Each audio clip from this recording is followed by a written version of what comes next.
जो national media है वो चाटुकारिता करने में लगी हुई है, जिसका काम था कि ये मुद्दे की जो बात है सत्ता में बैठे हुए लोगों के कान तक पहुंचाए। तो वो सवाल ये करता है कि 60 साल के सोनम वांगचुक जी भूख हड़ताल पर है, दीपके काहे नहीं है? दीपके भूख हड़ताल पर काहे नहीं? मुद्दा उसका यह है, वो जो 22 बच्चों ने सुसाइड कर लिया, यह मुद्दा उस हरामखोर का नहीं है, बिका हुआ पत्रकार का।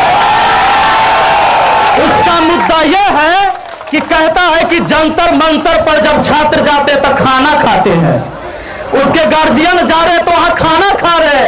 अरे हरामखोर, तू तो पूरा देश को निगल गया, यहां तो खाना खा रहा है।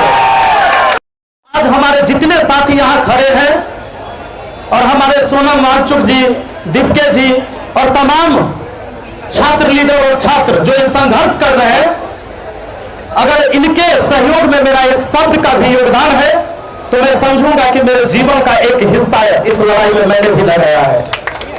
साथियों, पिछले 1 महीने से लगातार ये आंदोलन चल रहा है।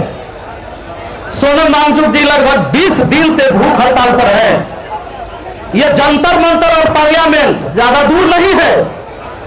पूरा देश ये जान चुका है कि मुद्दा क्या है। जहां 22 से अधिक छात्रों की जान गंवाए हैं वो छात्र थे जो हमारे देश के कोहिनूर थे, लेकिन यह खबर हमारे पार्लियामेंट तक नहीं पहुंच रहा है। वजह क्या है? जो नेशनल मीडिया है वो चाटुकारिता करने में लगी हुई है, जिसका काम था कि ये मुद्दे की जो बात है सत्ता में बैठे हुए लोगों के कान तक पहुंचाए।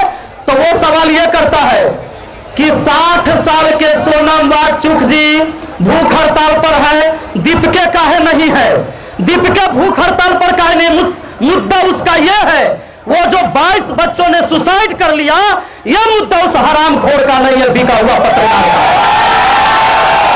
उसका मुद्दा यह है कि कहता है कि जंतर मंतर पर जब छात्र जाते तो खाना खाते हैं, उसके गार्जियन जा रहे तो वहां खाना खा रहे। अरे हरामखोर, तू तो पूरा देश को निगल गया, यहां तो खाना खा रहा है।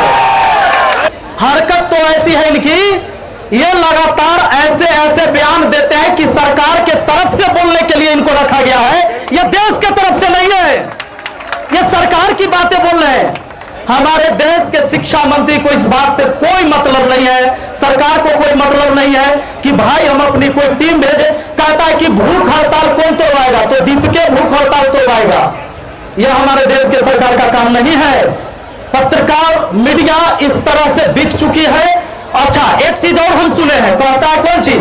कि 300-400 आदमी के जंतर मंतर पर जाने से अगर शिक्षा मंत्री को हटा दिया जाए, केंद्रीय मंत्री को हटा दिया जाए, तो ऐसा आंदोलन तो डेली डेली होता है, तो ऐसे में तो सारा बदल जाएगा मंत्री सब। अब जरा सोच के देखिए, अमीर लोग बोलेंगे नहीं क्योंकि उनका अपना धंधा है, बिजनेस है, सरकार से उनको डर है, तो उनका बिजनेस ना चौपट हो जाए, ईडी और सीबीआई उनके पीछे ना लग जाए। अमीर लोग बोलेंगे नहीं, सेलिब्रिटी बोलेंगे नहीं, और गरीब आदमी को बेचारा राशन और शौचालय से ऊपर उठ नहीं सकता है। तो और रही पत्रकार की बात, जो नेशनल मीडिया है वो खुद बिक गया है, तब अमीर आदमी नहीं बोलेगा, गरीब आदमी के बोलने की बेचारे की ताकत नहीं है। पत्रकार बिकिया चुका है, तो 300-400 आदमी नहीं आएगा। तो 300-400 आदमी जो देश के लिए लड़ रहा है, इसका तो कम से कम मनोबल मत तोड़ो तुम। तो साथियों, आज व्यवस्था इन्होंने ऐसे बना दिया। और यहां मैं बार बार एक चीज कहता हूं कि हमारे पुलिस प्रशासन है यहां पर, मैं उनसे भी एक सवाल पूछूंगा।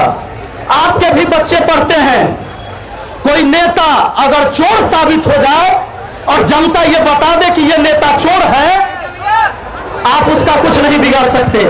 लेकिन एक चोर नेता कह दे कि जनता के ऊपर लाठियां बरसाओ, तब आप लाठी बरसाएंगे और इसे उठाकर जेल में बंद कर देंगे। तो यह हमारी पुलिस सरकार के लिए है या जनता के लिए है? लेकिन मैं उन पुलिस के जवानों से भी कहूंगा कि ये जो 400, 500, 1000, 10,000 लोग लड़ाई लड़ रहे हैं, ये आपके बच्चे के भविष्य के लिए भी लड़ रहे हैं, ये अपने लिए नहीं लड़ रहे हैं। यहाँ जो लोग अपने परिवार को छोड़कर यहाँ आए हैं और लड़ाई लड़ रहे हैं, ये सबके हिस्से की लड़ाई है। भारत माता